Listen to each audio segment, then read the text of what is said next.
Hoy nos vamos a sumergir en un tema que a mí me parece súper interesante, Sí. la espiritualidad del Opus Dei. Ujú. Y para eso vamos a analizar en profundidad una entrevista con un sacerdote de esta organización. Vale. Este sacerdote comparte historias personales, ¿no? Mm, Que nos ayudan a entender cómo los miembros del Opus Dei pues encuentran un camino hacia el crecimiento espiritual. totalmente, sí, sí. Más que un simple repaso doctrinal, ¿no? Esta entrevista nos ofrece un viaje a través de experiencias de vida, conversiones, Sí. momentos de gracia que realmente revelan la esencia de la espiritualidad en el Opus Dei. A mí lo que me ha llamado mucho la atención es la historia del padre del propio sacerdote, Ah, sí. que fue un auténtico playboy en su juventud Sí, sí, sí. y se convierte al catolicismo gracias al Opus Dei. Ajá. O sea, imagínate la transformación Es increíble. de una vida de fiestas y excesos a la serenidad de la fe. Sí, es un cambio raro, ¿verdad? Totalmente. Y lo más curioso es que el acercamiento al Opus Dei fue casi por casualidad. Ah, sí. Sí, su madre, preocupada por su estilo de vida, recibe el consejo de una amiga Ajá. que le habla de un grupo Pues sí, que organiza fiestas respetables para jóvenes. dale. Sin saberlo, le estaba hablando del Opus Dei. ¡Qué fuerte! O sea, que su madre pensaba que le estaba metiendo en un tipo de fiesta Claro. y lo metió en otra. Efectivamente. Sí, bueno, me imagino al padre del sacerdote pensando que iba a una fiesta normal y Él- terminando en un retiro espiritual. Totalmente. Una sorpresa. Desde luego, pero lo que realmente marca un punto de inflexión es la conversación que tiene con el sacerdote Ya. después de la ceremonia. Ah. Tras horas de diálogo, el padre del entrevistado decide confesarse y a partir de ese momento su Sí, vida pero- cambia por completo. Increíble. O sea, una conversión así como muy, muy potente, ¿no? Absolutamente. Y la historia de su abuela también me parece muy conmovedora. Sí. Abandonada por su marido. Nunca dejó de amarlo ni de rezar por él, Ajá. mostrando una fe y un perdón inquebrantable. Es un ejemplo del poder del amor y la oración. Totalmente. A pesar del dolor, Sí, ella elige el perdón y la esperanza sí, y su fe se ve recompensada. sí. Su esposo, en su lecho de muerte, Ajá. también experimenta una profunda conversión. Dos conversiones tan profundas en la misma familia. Sí. Sin duda, el sacerdote creció rodeado de una fe muy arraigada. Totalmente. Claro, me pregunto si él mismo sentía esa llamada desde pequeño Ujú. o si fue algo que se desarrolló con el tiempo. Pues él mismo reconoce la gran influencia de sus padres en su vocación. Ajá. Recuerda, incluso con humor, Sí. cómo iban a misa diaria, incluso los sábados antes de ir a esquiar, Qué fuerte. mientras que él y sus hermanos preferían quedarse durmiendo. Claro, o sea, era como parte del día a día, Sí, de la vida familiar. Es curioso cómo esas experiencias de nuestros padres, ¿no? Aunque a veces no las comprendamos del todo en el momento, Ajá, pueden influir en nuestro camino espiritual, ¿no? totalmente. Como que absorbemos la importancia de la fe a través de su ejemplo. Exactamente. Y el sacerdote menciona una frase de San José María, escriba que lo resume a la perfección. A ver, Debes a tus padres al menos el 90% de tu vocación. una frase poderosa que nos recuerda el impacto de la familia, ¿no? Sí. En nuestra formación, tanto humana como espiritual. Totalmente. Y no solo la familia, ¿verdad? No. El sacerdote también habla de un amigo suyo, ateo convencido, ¿Sí? que cambia radicalmente. Ahí sí. Gracias al amor de dos amigos católicos. Se refiere a Doug, un gestor financiero que en sus propias palabras quería ser un apóstol del ateísmo, Wow. tras una grave enfermedad. Ajá. Este amigo se ve abandonado por muchos de sus conocidos, Ya. pero sus dos amigos católicos Sí. lo visitan firmemente cada semana. Ajá. Lee textos religiosos. ¿Y qué tipo de textos le leían? Porque me imagino que no serían lecturas fáciles para un ateo convencido. Entre otros, le leían Mero Cristianismo de C.S. Lewis, Ah, vale. un libro que explora las bases del cristianismo de una manera muy accesible, Ya. tanto para creyentes como para escépticos. Ya. Y parece que la constancia de sus amigos, ¿no? Sí. Su presencia constante fue clave para ablandar su corazón. Es fascinante cómo a veces las palabras no son suficientes, Sí, ¿no? Pero las acciones hablan más alto que cualquier discurso. totalmente. El simple hecho de estar ahí, Sí, ¿no? Acompañando en los momentos difíciles sí. puede tener un impacto enorme. Sin duda. Y en el caso de Doug, ese acompañamiento lo lleva a pedir ser bautizado. Un acto que impacta profundamente a su propia esposa, quien también decide convertirse al catolicismo. O sea que al final es como un efecto dominó, ¿no? Sí. Una muestra más de cómo el amor al prójimo como Jesús nos amó Ajá. puede ser el motor de la conversión. Exacto. El sacerdote lo deja muy claro. El amor al prójimo es la clave para la conversión del mundo. Sí. Pasa con amar como Jesús lo hizo Ajá. y lograremos la conversión del mundo entero. Sí. Afirma. Una frase sencilla pero llena de significado. Claro, muy potente. Totalmente. Y lo que me parece especialmente interesante es cómo el Opus Dei, a pesar de no buscar protagonismo, Sí. no juega un papel fundamental en muchas de estas historias. Ay, sí. El sacerdote menciona que ha presenciado muchas conversiones al catolicismo en los últimos años y atribuye parte de este fenómeno a la labor del Opus Dei. Lo describe como una máquina de conversiones única dentro de la iglesia, Exacto. pero al mismo tiempo señala que lo hacen de forma discreta, ¿Sí? ¿no? Ajá. Entre bastidores. Sí. No buscan el reconocimiento, simplemente se enfocan en ayudar a las personas a acercarse a Dios a través de su vida diaria. Ajá. ¿Y cómo lo hacen exactamente? Claro. ¿Cuáles son las claves de la espiritualidad de Opus Dei? Si retomamos nuestro análisis sobre la espiritualidad del Opus Dei, me gustaría destacar que la misa diaria, aunque fundamental, es solo una parte de un conjunto de prácticas que ayudan a sus miembros a acercarse a Dios.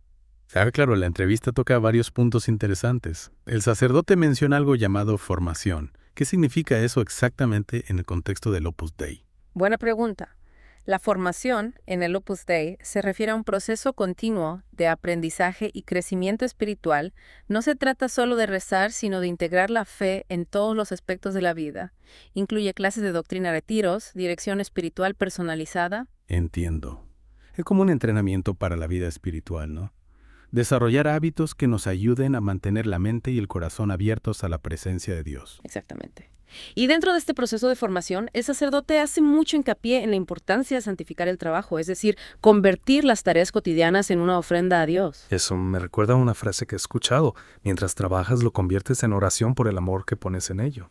¿Es eso parte de la filosofía del Opus Dei? Sí, es una de las ideas centrales de San José María. Escriba cualquier trabajo, por humilde que sea, puede ser una forma de oración si se realiza con amor y dedicación. Es un concepto bonito, ¿no? Convertir lo ordinario en extraordinario, encontrar a Dios en las pequeñas cosas. Pero también me parece un reto, sobre todo en el mundo actual, donde hay tantas distracciones y presiones.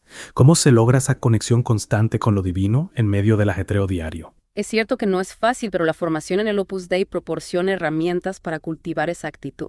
El sacerdote menciona prácticas como la oración mental, el examen de conciencia, la lectura espiritual. ¿Podrías explicarnos un poco más sobre la oración mental? Para muchos la oración se reduce a recitar fórmulas o pedir cosas a Dios. La oración mental es algo más profundo. Se trata de dedicar un tiempo a la comunicación personal con Dios, a la escucha atenta de su voz en nuestro interior.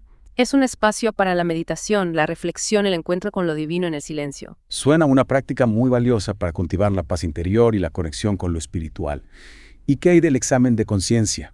Es algo así como hacer un repaso del día y ver dónde hemos fallado. En cierto modo sí, pero el examen de conciencia no se trata solo de identificar errores, sino de revisar nuestras acciones a la luz del amor de Dios. Es una oportunidad para agradecer, para pedir perdón, para renovar nuestro compromiso de seguir el camino del bien. ¿Y todo esto se vive de forma individual o hay también un componente comunitario en la espiritualidad del Opus Dei? La dimensión comunitaria es fundamental. El sacerdote destaca la importancia del apoyo mutuo entre los miembros del Opus Dei, compartiendo experiencias, animándose en los momentos difíciles. Es como una red de apoyo, un espacio donde las personas pueden fortalecer su fe y compartir el camino espiritual. Me imagino que esa fraternidad, esa sensación de pertenencia a un grupo con valores e ideales compartidos debe ser un gran apoyo para los miembros del Opus Dei. Sin duda. Y esa dimensión comunitaria también se refleja en las obras de apostolado que realizan. Apostolado. ¿Te refieres a actividades para difundir la fe? Sí, pero no se trata de proselitismo agresivo, sino de dar testimonio de la propia fe a través del ejemplo y la amistad.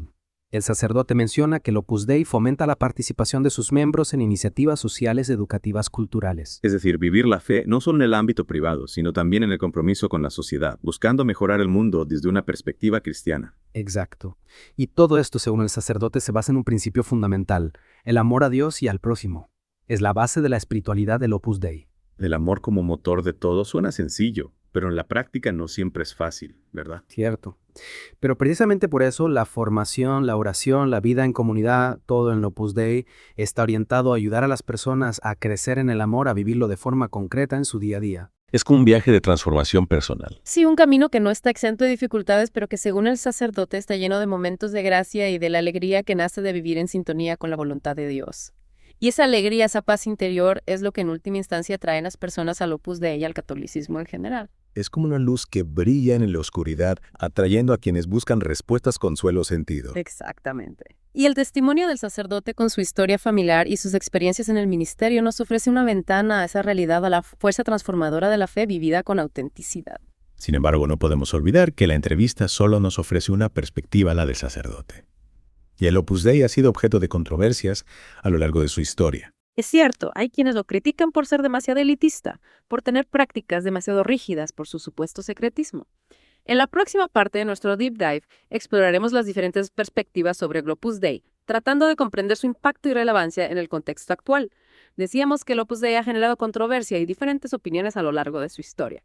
Para tener una visión más completa es importante explorar esas otras perspectivas. Totalmente se habla de elitismo, rigidez, secretismo. ¿Qué hay de cierto en esas críticas? Empecemos por el elitismo. Muchos asocian al Opus Dei con profesionales exitosos y personas influyentes.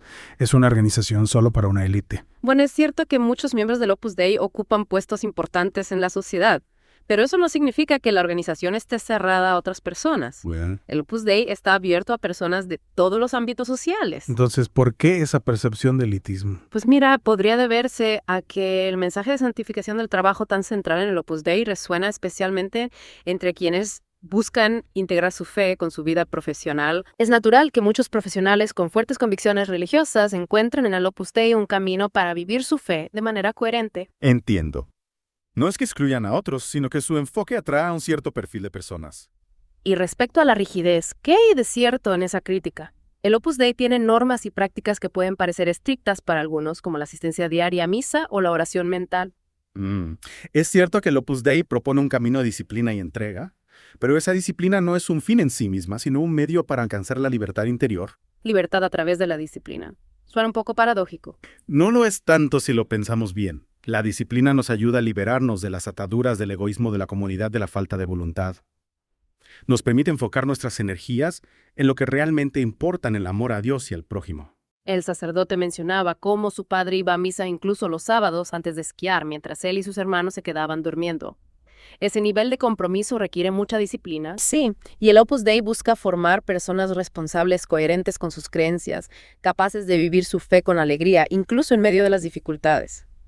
Y la última crítica que mencionábamos, el secretismo. ¿Es el Opus Dei una organización secreta? Esa es una de las acusaciones más comunes, y hay que reconocer que en el pasado se les acusaba de ser una organización muy cerrada, incluso se los relacionaba con conspiraciones. Pero eso ha cambiado mucho en las últimas décadas. El sacerdote mencionaba el libro El Código da Vinci, que presenta una imagen bastante oscura del Opus Dei. Decía que durante un tiempo mucha gente lo miraba con recelo, pensando que era algo oscuro y misterioso. Exacto, pero él aprovechaba esas situaciones para entablar conversaciones y desmentir los mitos. El Opus Dei ha hecho un esfuerzo por ser más transparente, por comunicar su mensaje abiertamente. Entonces, ¿podemos decir que el secretismo es un mito, una imagen de pasado? Yo creo que es más complejo que eso. El Opus Dei sigue siendo una organización con una estructura interna definida, con prácticas que no siempre son fáciles de entender para quienes no pertenecen a ella. Al final, como en todo, hay diferentes perspectivas. El Opus Dei ha inspirado a muchas personas a vivir su fe con profundidad, a comprometerse con el servicio a los demás, a encontrar sentido en su trabajo. Hemos escuchado historias de conversión, de entrega de amor al prójimo. Sin duda, el Opus Dei tiene un impacto positivo en la vida de muchas personas. Lo importante es analizar la información con espíritu crítico, sin dejarnos llevar por prejuicios ni generalizaciones. Es decir, no se trata de creer a ciegas ni de rechazar por completo, sino de buscar comprender, de formarnos nuestra propia opinión. Exactamente. En definitiva, este viaje a través de las experiencias del sacerdote, de sus reflexiones sobre la fe y la vida en el Opus Dei, nos invita a reflexionar sobre nuestra propia búsqueda espiritual. Y con esta invitación a la reflexión, damos por concluido ese deep dive sobre la espiritualidad del Opus Dei.